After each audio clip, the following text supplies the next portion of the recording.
Opa, gente chegando. Oi, Vicky.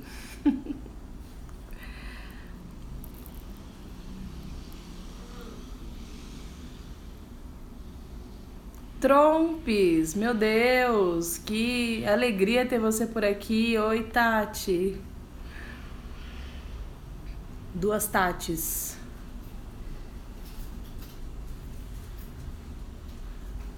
Oi, boa noite.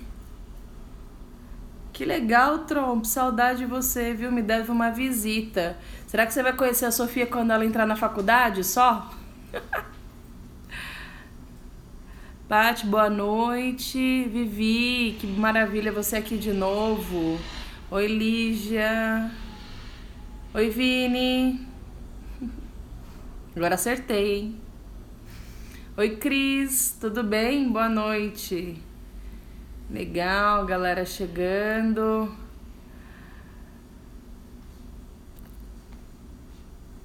Silvia. Rafa, que legal que você tá aqui. Opa, Lê. Espero mesmo que você conheça antes. Legal. Gente, hoje a ideia é contar um pouquinho daquilo que eu vivi, né? Miriam, que legal você por aqui, saudade de você. Tem ovo, viu? Se você quiser vir comer ovo aqui com a gente, tem. Legal, Rafa. Hoje a ideia é contar um pouquinho, né? Do meu processo aí. A gente falou nos últimos 3 encontros. Oba, né? A gente falou nas últimas 3 conversas, bate-papos aqui. Primeiro sobre a identidade feminina, né? Depois a gente falou sobre afetividade. E ontem a gente falou sobre tempo de espera. Inclusive, um monte de gente fez perguntas e acabou que o tempo, né, não foi suficiente. Vamos ver se um outro dia a gente dá sequência nos temas que não foram tocados dentro dessa realidade da espera, né? Vamos ver se mais gente chega por aqui. Legal, Edmar acabou de chegar. Jéssica. Legal. Bom, vamos começando então. Eu queria começar já com uma palavra para que aqueça os nossos corações, né? A palavra está em Jeremias 29, versículo 11, diz assim: bem conheço os desígnios que mantenho para convosco, oráculo do Senhor, desígnios de prosperidade e não de calamidade, de vos garantir um futuro e uma esperança. Vós me invocareis e vireis suplicar-me, e eu vos atenderei. Vós me procurareis e me haveis de encontrar, porque de todo o coração me fostes buscar. Por que eu quis começar com essa palavra? Porque a base de tudo é o Senhor. Se a gente não tiver essa reta intenção e essa verdade no nosso coração, tudo perde sentido. De novo, eu falo aqui como católica, né, cristã. Oi, Sandrinha! É bom deixar bem claro, né, que eu falo aqui como católica, cristã e que faço parte de um movimento chamado Jovens Sarados. Então, é a partir dessa ótica que eu tive a inspiração de fazer essas lives e hoje não é diferente. E com base nisso, essa palavra vem nos trazer que quando a gente procura o próprio Deus, ele se deixa encontrar e que ele tem desígnios para nós de prosperidade, não de calamidade, porque o Senhor é Deus Pai amoroso, né? Então, que você já tenha isso no coração. Para quem chegou agora, a palavra que eu quis partilhar de início está em Jeremias 29, versículo 11, diz assim: bem conheço os desígnios que mantenho para convosco, desígnios de prosperidade e não de calamidade, de vos garantir um futuro e uma esperança. Vós me invocareis e vireis suplicar-me, e eu vos atenderei. vós me procurareis e minha vez de encontrar, porque de todo o coração me fostes buscar, né? Então até uma releitura disso tá lá no Evangelho, que diz: buscai a Deus sobre todas as coisas, antes de todas as coisas, e o resto vos será acrescentado. Tia Joana, que honra a tua presença aqui, que legal, bem-vinda. Vou repetir a palavra, algumas pessoas estão perguntando, é Jeremias 29, versículos 11 ao 13, tá bom? Bom, dentro desse contexto, né, que desde a primeira live a gente está tratando da questão da identidade, da cura da afetividade, do tempo de espera, a minha experiência começa numa ocasião em que eu tinha 19 anos e meu pai, na verdade, ele quebrou financeiramente, né? Então, eu tinha 19 anos, planos de futuro, uma série de coisas acontecendo. E aí, um dia eu cheguei em casa e meu pai estava deitado na cama, dizendo: a gente vai morar debaixo da ponte, né? Devo para o banco, para agiotas, porque ele tinha se envolvido com questões de jogo, né? E ali naquela situação eu tinha duas opções na minha percepção. Ou eu deitava com ele e chorava, ou eu tomava as rédeas daquela situação e tentava mudar o cenário, né? E aí, pelo meu temperamento, um dia a gente pode marcar uma live só para falar de temperamentos. Meu temperamento é colérico melancólico, então o meu temperamento não me permite, né, deitar e simplesmente me prostrar, né? Por vezes a vontade vem, mas o meu temperamento me impulsiona. E ali naquela ocasião foi o que eu fiz. Eu sentei do lado dele e falei: peraí, vamos conversar, por onde a gente começa, né?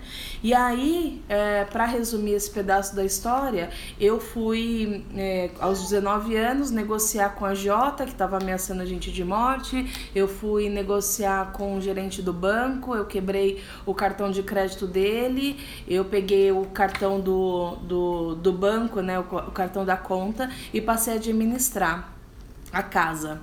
Então ali, né, falando de identidade, tudo bem que eu creio que Deus me preparou, até pelo meu temperamento, para de alguma forma naquela situação ajudar meu pai, né? Porque querendo ou não, a maneira como eu agi até aquele momento ajudou.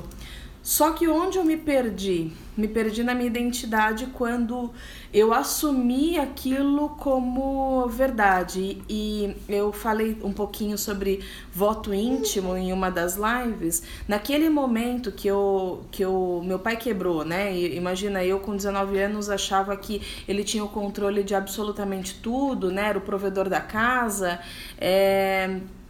Eu assumi uma posição que não era minha, né? De chefe de família.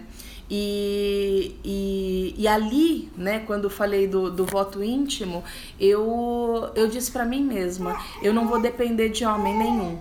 A partir daqui, eu não vou depender de homem nenhum. E aí isso foi aquilo que se tornou a verdade para minha vida. Então eu pautei dali em diante, dos meus 19 anos em diante, a partir desse voto íntimo, eu pautei toda o meu futuro, né? Então o meu foco era exclusivamente a minha carreira, para que eu tivesse uma estabilidade financeira de um tamanho que me permitisse não depender de homem nenhum, né? Então, fora isso, eu vi casamentos ao meu redor quebrarem, né, casamentos ruírem, e aí a minha posição foi essa, eu não vou depender de homem nenhum. E olha que loucura, né? Uma situação que aconteceu lá nos meus 19 anos pautou praticamente a minha vida até por volta dos meus 30 anos, né? Por uma experiência, por uma ferida, né, na minha afetividade. E aí, diante disso, como a minha Meu foco estava exclusivamente no financeiro, na minha carreira, eu me tornei uma mulher extremamente dura, né? Extremamente... Meu temperamento já é colérico, né? Para quem não sabe, por exemplo, São Paulo era colérico. Então, não que seja bom nem ruim, mas o temperamento colérico na debilidade, ele pode destruir, como o próprio São Paulo fazia, né? Ele perseguia os cristãos e ele destruía. E depois ele, né, Deus usou dessa potência dele, que antes era uma debilidade, para evangelizar uma multidão. E eu, como Paulo, sou colérica. E aí eu comecei a ter atitudes até masculinizadas, porque eu achava que, imagina, eu, uma mulher, ingressei numa multinacional e eu achava que para ser ouvida eu precisava pisar duro, ser rígida, né, no meu agir, no meu falar, porque eu achava que de outra forma eu não seria ouvida. E meu foco estava ali, né? Eu queria mesmo, era a minha estabilidade financeira, porque eu havia feito aquela promessa de não depender de homem nenhum. A partir daí, eu mencionei rapidamente também nas 2 últimas lives, que eu atraí para mim homens frágeis, né? Homens que não tinham atitude que um homem deveria ter. Então, por várias vezes, durante esses 2 relacionamentos longos que eu tive, eu me via numa discussão dizendo assim, então, eu não sou sua mãe para cuidar de você como se fosse a sua mãe. Porque essas pessoas viam em mim uma fortaleza mentirosa, inclusive. Porque eu lembro que quando eu comecei a fazer terapia, a minha terapeuta falou assim, quando é que você chora? Eu só chorava debaixo do chuveiro. Oi, Anderson, boa noite. Eu só chorava debaixo do chuveiro porque para mim chorar era fragilidade, né? E considerando a minha posição dentro da minha casa, eu achava que eu era o alicerce da minha família. Então eu era o alicerce do meu pai, da minha mãe, da minha irmã. Então ninguém podia me ver chorando na minha cabeça, porque para mim naquela época chorar era um sinal de fragilidade, né? E Jesus entrou na minha vida, né? Depois desse processo, enfim, eu finalizei o primeiro relacionamento de 6 anos, depois o outro relacionamento de 6 anos eu estava com essa pessoa quando Jesus voltou, né? Com os 2 pés no peito, né? Que eu costumo brincar, porque foi quando a Cíntia... A Veiga, ela é minha amiga desde os 17 anos, e ela falou, olha, reencontrei o pessoal da Canção Nova, eles estão se encontrando, a gente está se encontrando lá na rádio, conheci o padre Edmilson, e a gente está se encontrando na rádio da Canção Nova ali na Vila Mariana, né? Já faz 1 mês. Eu cheguei no início de maio, né? Os Sarados tinham começado ali as reuniões no início em 4 de abril. E aí eu falei, bom... eu não tenho mais nada a perder, minha vida tá bagunçada, e tendo vivido uma experiência de caminho vocacional para Canção Nova, em algum momento eu me perdi de tal maneira que eu não consigo nem lembrar quando foi que eu deixei de ir à Santa Missa aos domingos, que nem isso eu fazia mais, né? Vivendo um relacionamento completamente distante da vontade de Deus, vivendo... tudo aquilo que era contrário ao que eu mesmo, eu sabia, né? Eu tinha consciência disso por ter sido vocacionada, e eu abri mão de Deus, né? Por conta das minhas feridas afetivas, abri mão de Deus, virei as costas para Deus durante 6 anos, e aí quando a Cíntia me contou que eles estavam se reunindo lá na rádio, eu falei, bom, eu não tenho mais nada a perder, né? Minha vida já tá uma M, né? Então eu vou lá para ver qual é que é. E ali, né, tendo conhecido o padre Edmilson, Jesus voltou com os 2 pés no peito. E aí eu quis viver o que eu vivia antes, tudo de novo. Mas ainda assim, veja, o nosso encontro com Deus, né, aquele momento de... Oi, Daiane, boa noite. O nosso encontro com Deus, ele acontece num determinado momento, né, de uma virada. Muitas vezes acontece assim, uma experiência específica que fez virar a chave, né? Que é a chamada metanoia, quando há mudança de mentalidade. E ali eu quis viver tudo de novo. Aí eu O Senhor resgatou em mim o desejo da castidade, o desejo de um namoro santo. Eu cheguei a propor isso pro namorado por algum tempo, foi possível, depois não conseguimos, e aí eu abri mão dele, né?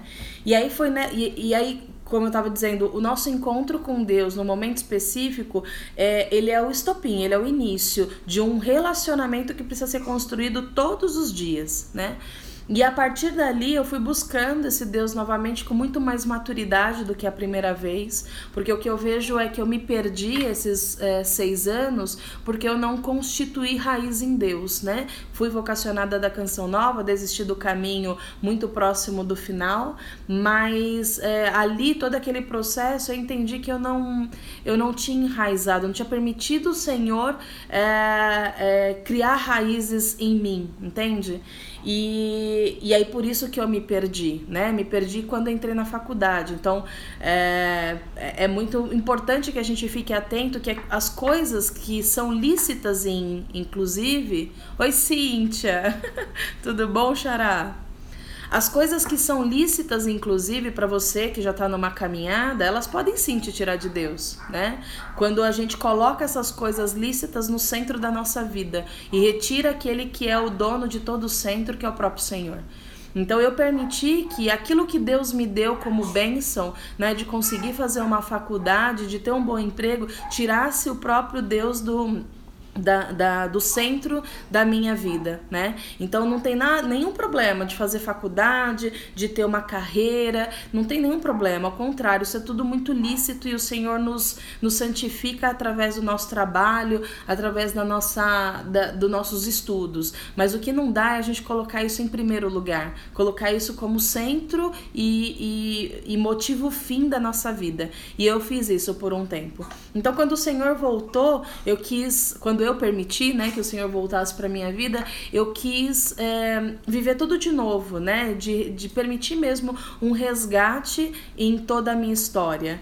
E veja, como eu estava dizendo, esse reencontro com Deus, ele foi só o começo de um novo relacionamento, né? E ali passaram alguns anos e aí, quando eu terminei esse relacionamento último, né, de 6 anos, havia algo em mim que era o pecado original, o orgulho, né? Lembra que eu falei que eu me achava o alicerce da minha família, eu achava que eu era a salvadora, e eu era tão orgulhosa que mesmo tendo tido esse reencontro com Deus, né, esse segundo momento de conversão, eu era tão orgulhosa que eu não pedia nada pra mim. Nada. Então, era mais ou menos assim: Senhor, ajuda meu pai, minha mãe, me ajuda aquela pessoa, aquele amigo. Mas pra mim eu não pedia nada, porque eu achava que eu me virava. No fundo, isso é orgulho. No fundo, isso é prepotência. No fundo, isso é dizer: eu não preciso de você, eu resolvo minhas coisas, entende? E aí foi preciso passar por um processo, né? E aí entro na questão da cura, da afetividade, para o resgate da minha identidade. E como é que se deu isso? Eu rompi esse namoro, e aí eu dizia, e realmente, essa primeira fala que eu tinha, eu dizia assim, não era vontade de Deus, era uma verdade. Eu caminhava provavelmente para um casamento nulo, ou iria sofrer muito. Era, né, enfim, era um relacionamento, inclusive, que chegou a ser abusivo e deixada na balada, coisas horrorosas, assim. E aí, essa primeira frase era verdade, não era a vontade de Deus. Mas eu continuava dizendo assim: eu tô bem. E aí vinha a mentira, porque eu não tava bem, né? Eu já tinha 30 anos, segundo relacionamento de 6 anos que não ia pro matrimônio. Eu tinha o desejo de ir pro matrimônio. Pedro, ai, que da hora, você representando o Piuí, que da hora. Obrigada pela sua presença, viu? Eu dizia então, não era vontade de Deus e eu tô bem. A primeira parte era verdade, não era vontade de Deus, mas dizer que eu tava bem era uma mentira, porque eu era tão orgulhosa que eu não assumia que eu tava sofrendo aquela situação. E sofrendo não pelo fim do namoro, mas pelo fato de ver que a minha vocação não estava acontecendo, né? Saudade também, Pedron. Vem pra cá, viu? Vem conhecer a Sofia. E aí, eu lembro que quem é colérico como eu, um dia a gente faz uma live aí sobre temperamentos, é bem legal, eu gosto muito desse assunto, porque faz parte de autoconhecimento, né? E a gente precisa se conhecer pra identificar, como eu falei lá acho que na primeira live, é preciso identificar em nós as debilidades para então procurar o remédio, né? Quem não se reconhece doente não vai pro médico. Então esse processo de autoconhecimento é fundamental para nossa caminhada. E eu não me reconhecia necessitada nesse ponto, né? Por isso que eu dizia que eu tava bem. Só que quem é colérica como eu, a depressão, ela não aparece numa forma de prostração. Aparece muito mais numa forma de irritabilidade, por exemplo, né? Porque o colérico não se permite ficar na cama. A Vitória tá dizendo que a Eneida tá falando lá na Missão Parada Inglesa sobre temperamentos. Ela que me ensinou tudo, inclusive a Eneida sempre foi a minha terapeuta, ela é sensacional. E aí, inclusive, a Eneida falava pra mim em terapia, ela falava assim, o que você tá vivendo é um processo de luto. E o que é o luto? O luto é uma perda irreparável. Não necessariamente da vida de uma pessoa, mas de um tempo, por exemplo, né? Tia Joana, eu sou colérica melancólica. Você é colérica sanguínea? Meu Deus do céu! Então, o luto é um sentimento de perda irreparável. E eu estava em luto porque eu olhava para trás e falava assim, perdi 12 anos da minha vida, né? Quase como que o povo de Deus lá no deserto, né? 12 anos da minha vida. Oi, Anderson, só me convidar que eu tô chegando aí, só falar. E aí, anotado, Liliane, vamos falar sobre autoconhecimento um dia desses. Então, eu ali naquele processo eu vivi um luto, porque eu olhava e falava assim, puta, 12 anos da minha vida perdidas, né, entregues de uma maneira que não finalizou naquilo que eu gostaria, que era o matrimônio. E aí a Eneida faz nas sextas-feiras, inclusive faço o convite aqui para quem puder, na comunidade ali em Santana, ela faz um encontro chamado Restaura-me. A Eneida, sendo psicóloga, ela é fundadora de uma comunidade que trabalha o evangelho, a psicologia à luz do evangelho, né, à luz de Cristo. Então, naquele dia, a Cíntia me chamou para ir no Restaura-me, naquela sexta-feira. E aí eu falei, beleza, vou. Cheguei lá e ela tava falando exatamente de votos íntimos, né? Ali aquilo me interessou porque eu acho que eu talvez sempre tenha querido na vida ser psicóloga, mas aí eu achava que, né, lembra que o meu foco era ganhar dinheiro. Aí eu achava que psicólogo talvez não ganhasse dinheiro, fui para a área de marketing. Aposto que hoje os psicólogos ganham muito mais do que eu. Porque o quanto que a gente tem de doença da alma, são eles que nos ajudam.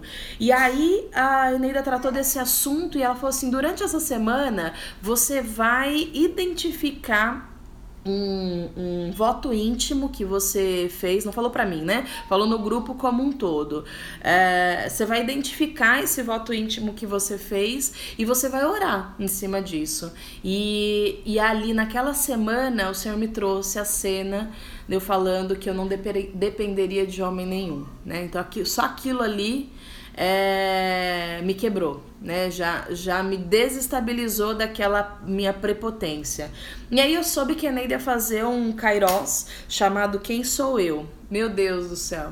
Fui parar lá, inclusive é onde o Padre Alfredo mora, né? Ela é super próxima do Padre Alfredo. Quem conhece aí a iniciativa das Irmãs Saradas, elas estão morando numa casa que o Padre Alfredo cedeu. E foi lá esse retiro, e durante o retiro todo ela tratando de identidade, de quem somos nós diante de Deus, e eu ali, ó, na minha prepotência, no meu orgulho, na minha autossuficiência, não me deixava alcançar. E isso foi durante o retiro todo. Sou muito da razão, né? Então eu tava ali, nossa, que interessante, serve pra tal pessoa, serve pra tal pessoa. E pra mim nunca servia nada, né? E fui vivendo aquele dia.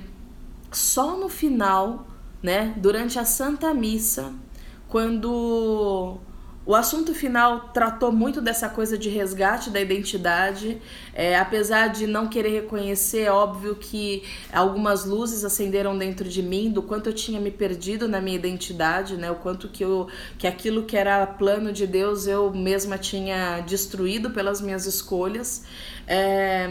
Aí no final daquele encontro teve a Santa Missa.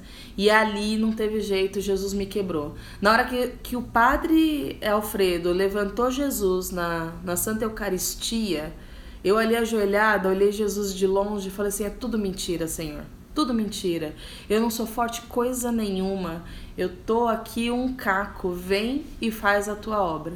Era o que o Senhor precisava para entrar na minha história, né? Para vocês terem uma ideia, o meu negócio com o trabalho era tão grande que em 10 anos de empresa eu contava nos dedos de uma única mão quantas vezes eu tinha faltado. E naquela noite eu tive uma enxaqueca tão monstruosa que no dia seguinte eu não consegui levantar para ir trabalhar. Eu fiquei prostrada, né? Apesar do meu temperamento, de tudo, eu fiquei prostrada. E foi até providencial, meus pais tinham uma consulta, eu fiquei em casa sozinha e eu pude ouvir Jesus dizendo, era assim que eu queria você. Eu esperei muito tempo até aqui para começar a resgatar a tua história, né? Então foi a partir dali, a partir daquele momento em especial que o Senhor, eu dei espaço, né? Para que o Senhor atuasse na minha vida e tomasse conta do meu futuro. A partir dali eu me decidi a não mais ser essa pessoa, eu me reconheci, né? Uma pessoa prepotente, uma pessoa orgulhosa, e aí eu falei, Jesus, é tudo mentira, eu não sou forte coisa nenhuma, o Senhor é a fortaleza da minha vida, dos meus pais, da minha casa, do meu presente, do meu passado e do meu futuro, toma aqui a minha vida e faz o que o Senhor quiser. E aí nessa hora ele entrou, né? Então foi um processo. Foi um processo de entrar, aí eu fui procurar terapia, porque até então eu achava que terapia era coisa de gente maluca, que era, tá com depressão, vai lavar, já ouviu isso, né? Vai lavar louça, e aí em terapia a Eneida identificou que eu tava num processo de depressão atípico, como se chama, por conta do meu temperamento, então eu não me permitia prostrar, mas eu vivia uma angústia, uma irritabilidade muito grande, e ela me ajudou nesse processo. Interessante que aí eu passei num médico que eu fazia um acompanhamento com um endócrino, e ela falou assim, vai nesse médico que te acompanha, porque se você for no psiquiatra pedir um remédio, pode ser que ele te dê um tiro de canhão para matar uma formiguinha, né? Então vai nesse médico que te acompanha para ver o que ele fala. E aí ele me receitou, e eu lembro até hoje que o nome do remédio que eu tomei, um antidepressivo, era Êxodos. Então eu falei, é isso, né? Tô saindo do deserto, indo pra terra prometida. Até nisso o Senhor se usou de sinal. E aí eu vivi todo esse processo, né, de resgate da minha identidade. E aí no processo de resgate da identidade começou todo o entendimento do tempo de espera, né? Então as coisas elas vão acontecendo meio que ao mesmo tempo, né? Então o Senhor veio, começou um processo de resgate da minha identidade, e ao mesmo tempo, no início, eu falava até pra Eneida assim, falei, eu tô com preguiça, essa coisa de namorar não sei se é pra mim não, porque eu tô com preguiça de recomeçar, né? Então foi necessário eu parar, olhar para dentro de mim, buscar a minha identidade para então pensar num novo relacionamento. Passei a buscar o meu relacionamento com Deus em primeiro lugar, para depois me relacionar com uma pessoa, porque eu sabia que ferida como eu estava, se eu entrasse num relacionamento eu ia me ferir mais e ferir uma outra pessoa, né? A Jaque tá dizendo aqui Quando a gente é sozinha, não pode depender de ninguém, ou melhor, não ter ninguém para ser dependente. Ou você faz tudo ou não come. Isso não é ser autossuficiente, é estratégia de sobrevivência. É verdade, não é esse o ponto. Eu acho que o fato de fazer tudo não é a centralidade do que eu tô trazendo aqui. O fato é quando eu me reconheço autossuficiente ao ponto de não depender de Deus. Quando o Senhor fala na palavra dele, sede como as criancinhas, as pessoas às vezes acham que a criancinha é ingênua. Ingênua, coloca um brinquedo só e dá para 2 crianças, para você ver onde é que vai terminar essa história. Né? O que a criança tem, a criança evangélica que Jesus traz, são 2 características primordiais. Uma, ela é pequena, né? Toda criança tem estatura pequena. 2, a segunda coisa, ela é completamente dependente de uma outra pessoa. Então, quando fala da criança evangélica, é isso. É me reconhecer pequena diante de Deus e me reconhecer completamente dependente dele. Isso é a criança evangélica, né? E eu não me considerava dependente de Deus, eu não pedia nada a Deus, eu não direcionava a minha oração para fazer um pedido, né? Então, respondendo na prática a tua pergunta, não tem problema fazer as coisas, desde que você permaneça permita que Deus permaneça no lugar que é dele, o centro de todas as coisas, né? E aí eu passei então depois de um tempo, né, de retomada aí da questão da psique mesmo, precisei desse processo de tratamento, aí começou mesmo o tempo de espera, né? E o tempo de espera, para mim, pelo menos, ele teve algumas fases. Então, a primeira fase é aquela em que a gente praticamente entra nos lugares com o radar ligado, né? Nossa, aquele pregador, nossa, aquele menino, nossa, aquele... Segurou o elevador, né? Meu Deus do céu, é ele, né? É o sinal de Deus, ele segurou o elevador pra mim. Não, o menino só foi educado, como ele faria com qualquer pessoa, né? Então tem essa primeira fase. Tem algumas coisas aqui, o pessoal tá escrevendo. Sim, Eneida é maravilhosa. Verdade. Que mais? Como acreditar no amor nos dias atuais quando a sua família tem somente exemplos de matrimônio sem sucesso? Daniele, o exemplo não tem que estar na nossa família. O exemplo tem que ser, por exemplo, os pais de Santa Terezinha. Né? Ou casais que você conheça dentro da igreja que realmente vivam segundo a vontade de Deus. Infelizmente, a gente não, eu pelo menos, não tive uma referência de casamento dentro da minha família. Né? Meus pais são bem velhinhos hoje, né? E eles viviam o relacionamento deles como antigamente. Deus não era o centro da história. Minha irmã rompeu com um casamento. Então, eu não tinha uma referência de casamento pautado em Deus, né? E aí... nesse processo de espera, então, teve essa primeira fase, né, de olhar para todo mundo, tal, não sei o quê. Depois teve uma segunda fase que era confundir, né, o sentimento. Então, a gente busca viver aqui dentro dos sarados o que a gente chama de sadia convivência, ou seja, meninos e meninas vivendo no mesmo ambiente de uma maneira a colaborar para o crescimento um do outro, né? Deveria ser assim, pelo menos, se não é, alguma coisa tá errada, mas deveria ser assim.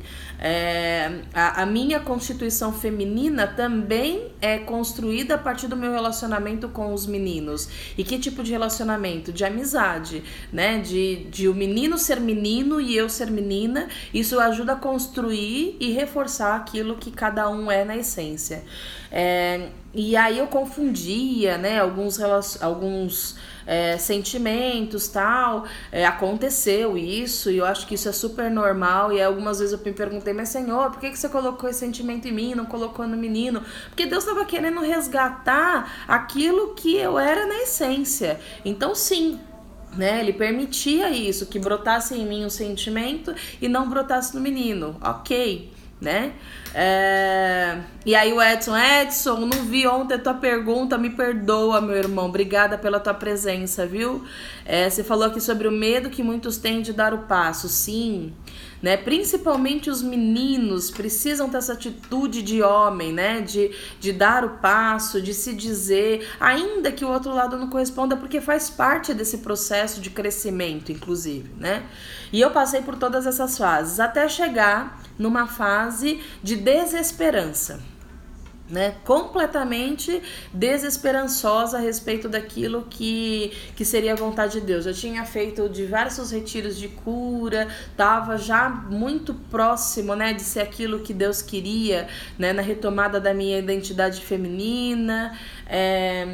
Já tinha ido ao Ágape, feito Ágape, né, vivido todo o processo. Eu recomendo para quem puder fazer esse retiro, são 7 dias incríveis de imersão dentro da sua história, de mãos dadas com Jesus. E aí eu não conseguia, assim, eu olhava pra mim, mais de 30 anos já, solteira, a pressão da família, que muitas pessoas já falavam, né, nas últimas lives, e eu ali, né, porque rola essa pressão mesmo, olha, mulher tem data de validade, olha o relógio biológico, nananã. Só que a gente esquece daquilo que é a promessa de Deus nesse tempo, né? Então, nesse tempo de desesperança, Cíntia, você que tá dizendo aí que tá nessa fase da desesperança, nesse tempo, o que é primordial? É você ter amigas em Deus, meninas, né? Eu sempre aconselho que meninas tenham acompanhadoras e meninos tenham acompanhadores nesse processo, porque a chance da gente confundir o sentimento tendo a menina um acompanhador homem é muito grande.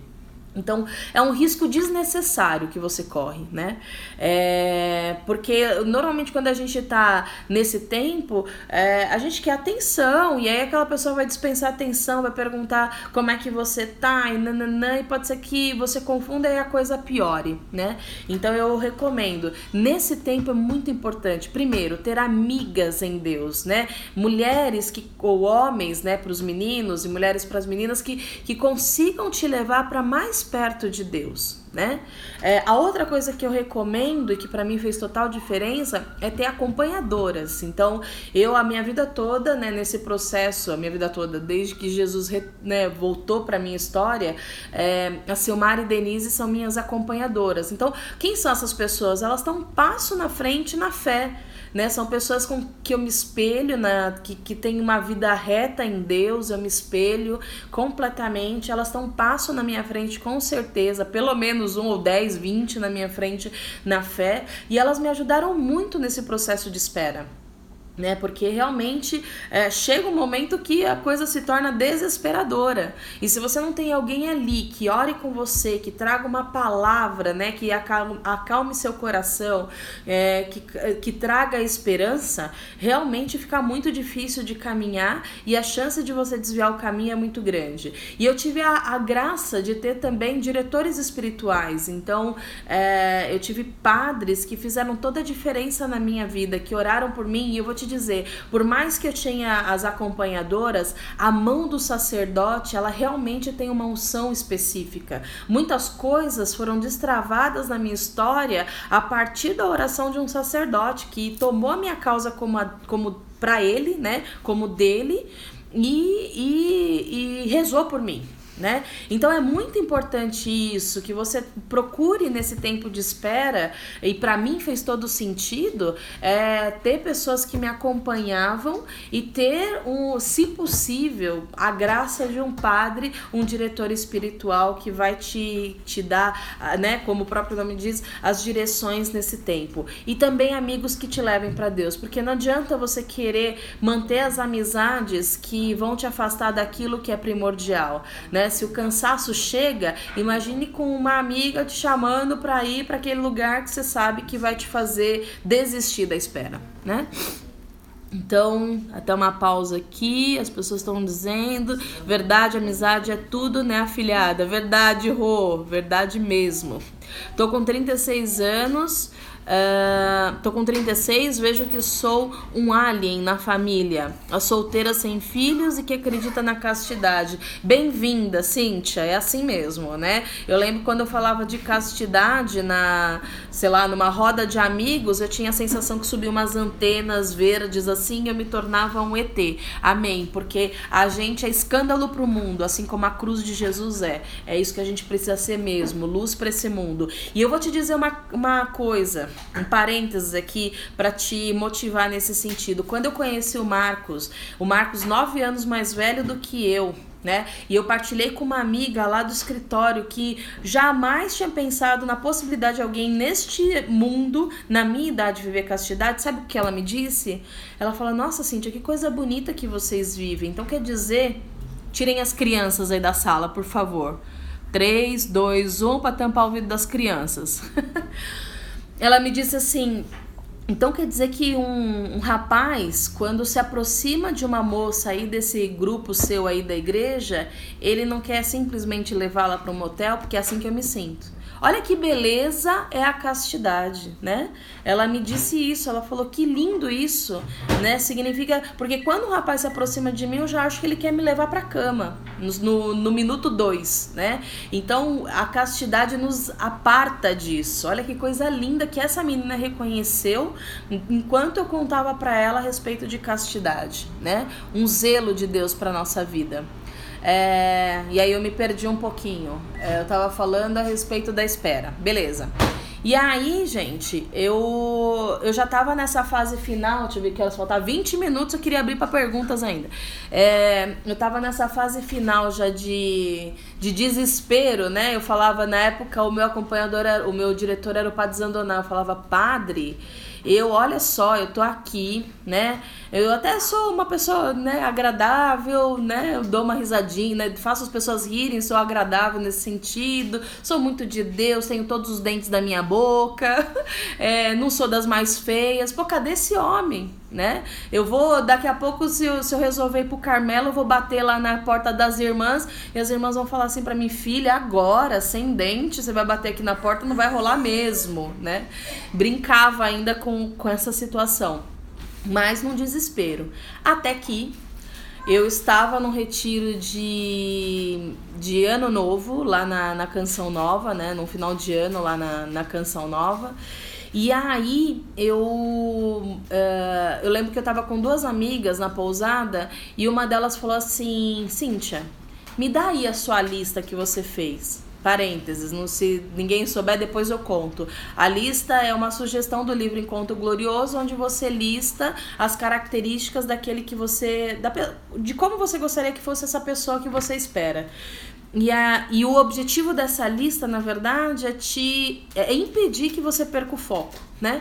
Então tinham coisas lá específicas, do tipo: eu quero um homem, primeiramente, que ame a Deus sobre todas as coisas, cheio do Espírito Santo, né?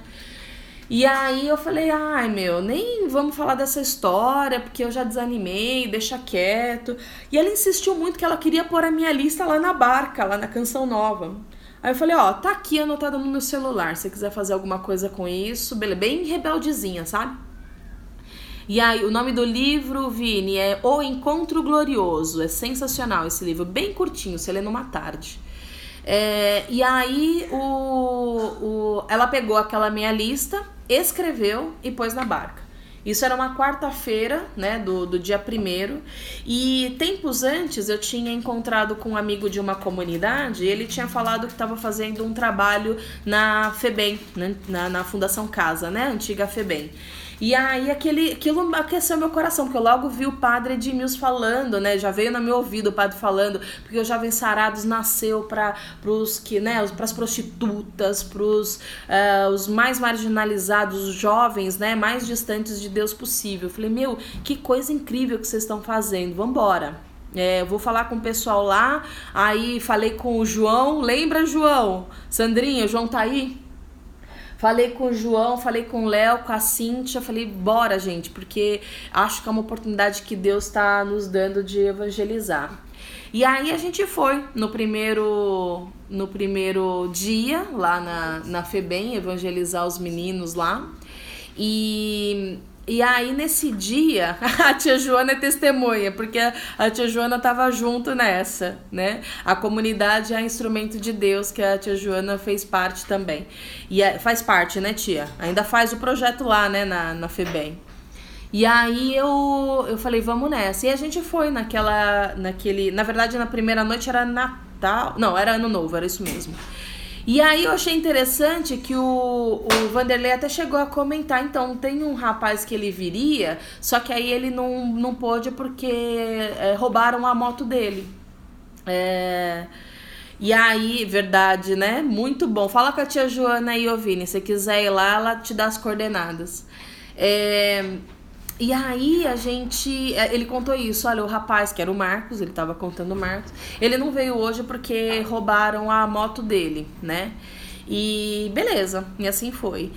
Na semana seguinte, né, a gente foi novamente, na quarta-feira, era né, primeira semana do ano, e aí o Marcos foi.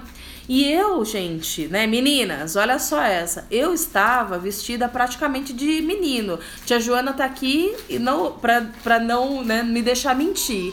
Porque a orientação que a gente sempre teve eram meninas. Imaginem que esses meninos estão presos há anos, né? Ali dentro daquela unidade. Então, a gente não pode chamar atenção. É rabo de cavalo, coque, nada de acessórios, calça larga, camisetão largo, de tênis. Então, assim, eu praticamente estava travestida de menino. E foi assim que eu conheci o amor da minha vida, né? E eu lembro, depois eu fiquei sabendo que foi... Oh, a Vitória tá falando. Eu lembrei depois que o padre Zandonali falava, filha, vai pra missão, né? É lá que tá esse homem, né? E só que dentro dos sarados a galera era tudo mais jovem do que eu. Falei, mano, pra onde? Que missão que tem gente mais velha? Porque na minha lista era um homem mais velho, né? Não queria um garoto, eu queria um homem, né? E aí a Sandrinha, E foi assim que eu conheci o Marcos, né? Na FEBEM, em missão. E aí, amor, você consegue vir? Que eu queria que ele contasse esse pedaço. Na semana seguinte, a gente marcou uma reunião na comunidade pra falar sobre o projeto, né? Falar sobre o projeto lá na FEBEM.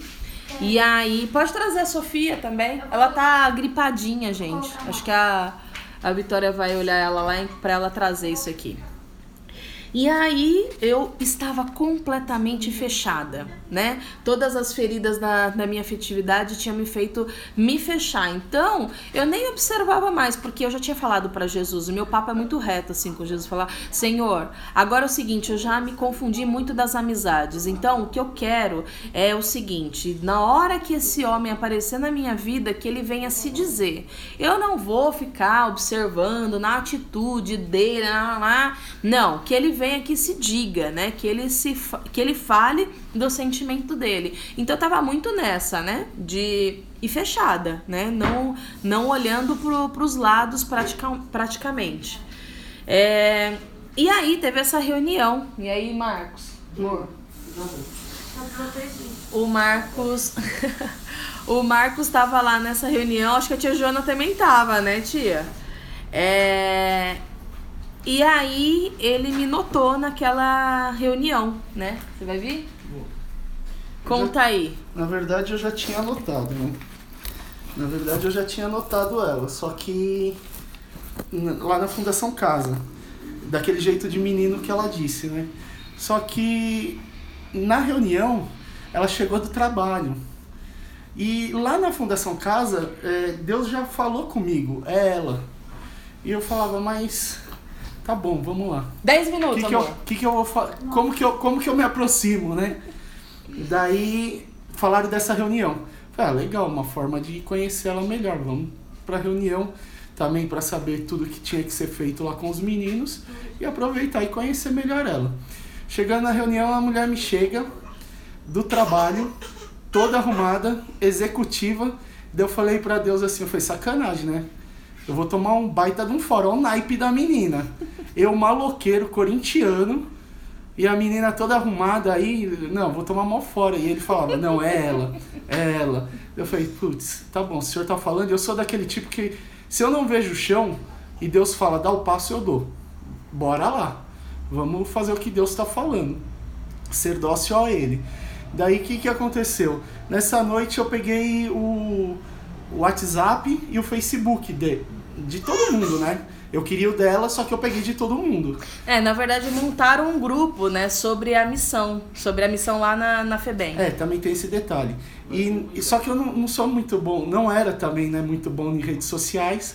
Daí o que aconteceu? Daí eu tô conversando com ela lá no grupo, e daí eu falei, nossa, hoje eu fui me confessar. Adorei o Vini rindo de nervoso aqui, hahaha. daí eu fui, né, me confessar, tava contando pra ela como foi bom todo aquele dia, não sei o que. Daí ela me chamou no grupo, gente, ele tava no grupo falando comigo, querendo puxar assunto comigo, porque já tinha um segundo interesse. Daí ela me chamou no meu particular e falou, você sabe que lá tá todo mundo vendo? Eu falei, não, só você tá respondendo. Porque ele só tava falando comigo, né? Então, daí, o que aconteceu? E daí a gente foi se aproximando. Tchau, Joana, por isso que o Marcos não prestou atenção na reunião. Mais ou menos isso. E daí, o que aconteceu? Daí, depois disso, tipo assim, ela postava alguma coisa, eu curtia. Porque eu queria que ela entendesse que eu queria chamar a atenção dela. Só que lembra que eu falei que eu tava completamente fechada, né? Aí eu peguei e falei assim pra Cíntia, esse menino aí, tudo que eu posto, ele curte. Ele faz isso com você também? A Cíntia é outra desligada de redes sociais. Eu falei assim, nem sei se ele tá no meu Face. E aí eu peguei e falei assim, porque eu tenho a impressão que se eu escrever assim, peidei fedido hoje, ele vai curtir 10 vezes. E daí ela foi num casamento de um pessoal do trabalho dela. E ela tirou uma foto, mas ela tava muito linda. Daí eu falei, eu tenho que elogiar ela de alguma maneira.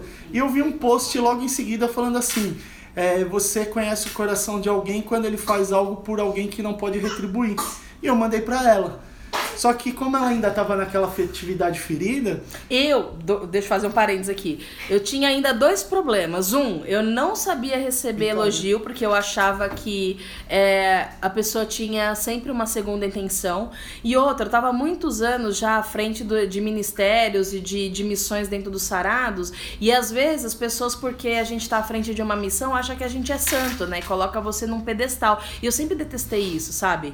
E aí juntou essas 2 coisas nesse post que ele mandou, quando ele mandou, você conhece o coração de uma pessoa quando essa pessoa faz algo para alguém que não pode retribuir, se referindo à Fundação Casa, entendeu? E ela me manda É isso aí, Vitória, só aceite coisa do tipo do seu pai, menos que isso, por favor, não aceite. Pode deixar. Daí ela me manda o que você conhece do meu coração? Eu falei, nossa. 2 pés no peito. Vocês ouviram o que eu escrevi? O que você conhece do meu coração? Meu coração tava peludo, gente. Ainda não tinha sofrido uma depilação por Deus, entendeu? E daí eu falei assim, não, preciso conversar com ela. Não agora, né? Já que ela mandou isso, deixei ela curtir o casamento. E daí no dia seguinte chamei ela pra tomar um suco. Daí nesse suco, estamos lá tomando suco. Parênteses, posso de novo? Porque Deus sempre manda a medida exata do que a gente precisa, viu? E ele era a minha medida exata. Ele é. Então, daí o que aconteceu? Nesse suco eu peguei e falei, por que você me respondeu daquele jeito? Daí que ela entendeu o que eu tava falando, que era sobre os meninos da Fundação Casa, que não podem dar nada pra nós. Colérica, Gabi, colérica. No fundo, eles podem dar muito, porque quem entra lá e faz um trabalho lá, você entende que você sai de lá renovado. A cada noite que você entra, você sai renovado. Eles te dão muito. Mas na época eu quis dizer dessa forma, eles não tinham nada para te retribuir, entendeu? E daí ela pegou, acolheu, ficou sem graça. Daí nós estávamos vindo pra casa, eu tava no carro dela, que ela quis ir no carro. Não, aí isso foi outro dia, amor. Aí você quis ir nos sarados, conhecer os sarados. Aí eu falei pra ele, assim, lembra? Controle de tudo, né? Eu queria ter. Então eu falei, a gente vai no meu carro e eu vou levar minha mãe.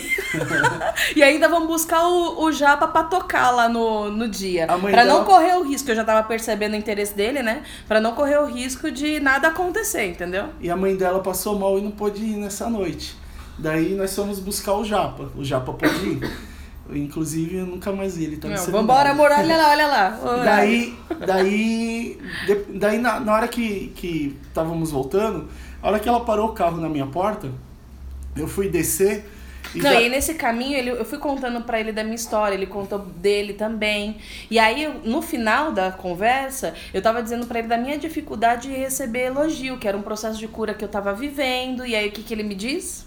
Você não tem só dificuldades de receber elogio, você tem dificuldades também de um assunto entre homem e mulher. Um relacionamento. Falei, mano, ele vai beijar minha boca, ferrou. Só agora, que nessa hora, como é que eu vou dizer que tem caminho de namoro, que a gente vive isso aqui na missão, socorro? Nessa hora, ela encostou na porta do carro que ela tava dirigindo, ela encostou. Só que no que ela encostou, sabe aqueles desenhos que o olho sai assim pra fora, regalado?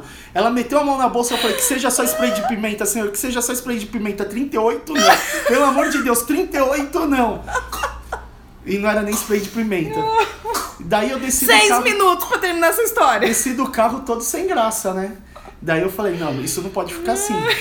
Daí no dia seguinte eu chamei ela pra sair de novo. E daí eu perguntei, pô, você achou que eu ia te beijar? E daí ela pegou e falou, achei, né? Não sei. Eu faço parte de uma comunidade que a gente faz caminho de namoro. Eu falei, eu também faço parte de uma comunidade. Eu já fui um homem do mundo, mas hoje eu tô buscando a ser um homem de Deus. E daí, nisso daí, a gente começou a se entender e aí chegou onde nós estamos hoje. Mas assim, bem resumido, né? Uhum. Pra dizer que eu buscava alguém no coração de Deus. Só um pouquinho aqui. Vai Se acabar, eu volto, pode ser? E a gente continua mais uns minutinhos? O que vocês acham? Quem tá afim de continuar, dá um joinha aí pra gente. Aí eu continuo mais um pouquinho. O próprio programa aqui, ele fecha. Ele né? fecha. Aí eu espero um pouquinho todo mundo entrar. Estamos em 79 pessoas, 80 pessoas. Aí a gente espera um pouquinho. Faltam exatamente 5 minutos. Então, e daí, o que aconteceu? Tudo isso aconteceu e nós estávamos ali e daí começamos a gostar um do outro, começamos a se ver mais. Só que daí nós fomos buscar os nossos formadores. Eu tinha o Vanderlei na comunidade Instrumento de Deus e ela tinha a Cintia e o Léo no Jovens Sarados. E daí nós fomos falar que queríamos fazer um caminho de namoro. E o nosso caminho de namoro, eu com 44 anos, ela com 36. 36. Sei lá, faz as contas aí. Eu sou do marketing, não sou de fazer conta. Daí foi negado. A tia Joana e eu atrapalhando os dois nos meus pedidos de carona. Mas não ia rolar nada, tia Joana, porque tinha um caminho de namoro, não tinha jeito. Então, e daí o que aconteceu? Daí nós pedimos o caminho de namoro e o nosso caminho de namoro foi negado.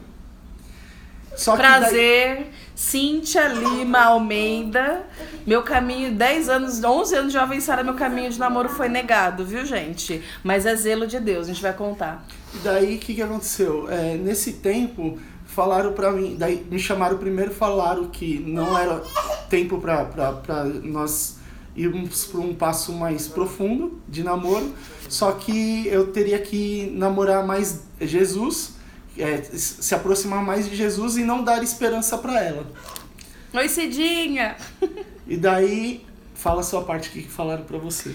Não, e pra mim disseram assim, olha, né, ele tá num processo dele, ele precisa se aprofundar mais naquilo que ele tá vivendo aqui dentro da comunidade, né, então a gente acha melhor vocês não iniciarem esse caminho agora.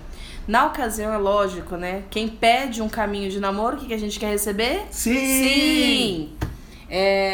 E ali realmente eu fiquei meio confusa com Deus. Eu falei, Senhor, que é isso? Tipo, né, o menino veio, ele se disse, né, ele, do jeito como eu tinha falado que eu pedi a Deus, tanto quando eu postei a minha lista no Face uma vez, uma pessoa disse assim, só faltava no final dizer assim, que se chame Marcos, porque ele tinha todas as características. Eu me identifico mesmo com a lista que ela escreveu bem antes de me conhecer.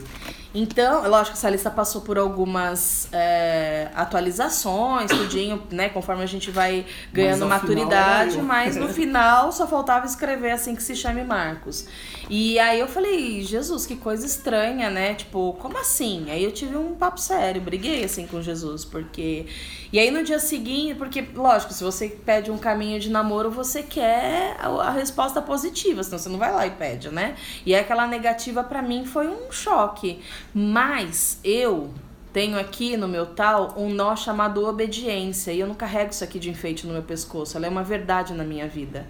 Por mais que eu tivesse 36 anos, 34 anos, eu jamais ia desdizer aquilo que é o meu chamado, né? Então eu acolhi a colocação da Cíntia e do Léo como as minhas autoridades, porque eu creio que quem, como diz São Padre Pio, quem obedece não peca, né? Quem não assistiu o filme de São Padre Pio, assiste, para entender o que é obediência a Deus e o que Deus faz quando você é obediente.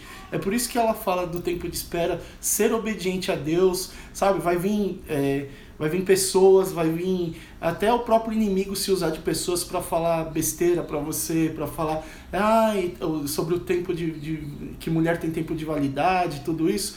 Mas para Deus não existe tempo de validade. Eu vou desconectar agora e a gente segue tem 11 segundos, numa nova live, tá bom? Não é nem você, né? Automaticamente ele vai se mas eu encerrar. consigo. 5, 4, 3, 2, 1. A gente já volta.